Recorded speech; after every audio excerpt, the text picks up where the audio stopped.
गौतम बुद्ध की एक प्रचलित कथा के अनुसार एक दिन सुबह सुबह सभी शिष्य बुद्ध का प्रवचन सुनने के लिए एक साथ बैठे हुए थे। कुछ देर बाद बुद्ध अपने साथ एक रस्सी लेकर आए। तथागत के हाथ में रस्सी देखकर सभी शिष्यों को हैरानी हुई। महात्मा बुद्ध अपने आसन पर बैठे और उन्होंने रस्सी में एक के बाद एक 3 गांठें लगा दी। इसके बाद उन्होंने शिष्यों से पूछा, क्या ये वही रस्सी है जो गांठ बांधने के पहले थी? इस प्रश्न के जवाब में एक शिष्य ने कहा कि तथागत, इसका उत्तर थोड़ा मुश्किल है।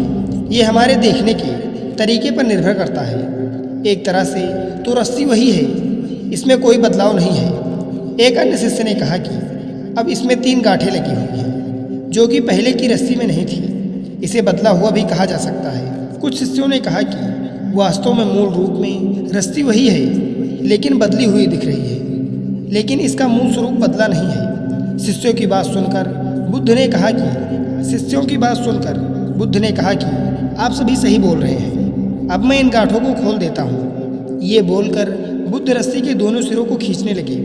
बुद्ध ने पूछा कि क्या इस तरह से रस्सी की गांठें खुल जाएंगी? सभी शिष्यों ने कहा कि ऐसा करने से तो गांठें और भी ज़्यादा कस जाएंगी, इनको खोलना और भी मुश्किल हो जाएगा। बुद्ध ने कहा कि ठीक है, अब एक अंतिम प्रश्न, इन गांठों को खोलने के लिए हमें क्या करना होगा? शिष्यों ने कहा कि हमें इन गांठों को ध्यान से देखना होगा, जिससे हम यह जान सकेंगे कि इन्हें कैसे लगाया गया है। इसके बाद हम गांठों को आसानी से खोल सकते हैं। बुद्ध इस जवाब से संतुष्ट हो गए और उन्होंने कहा कि ये सही बात है।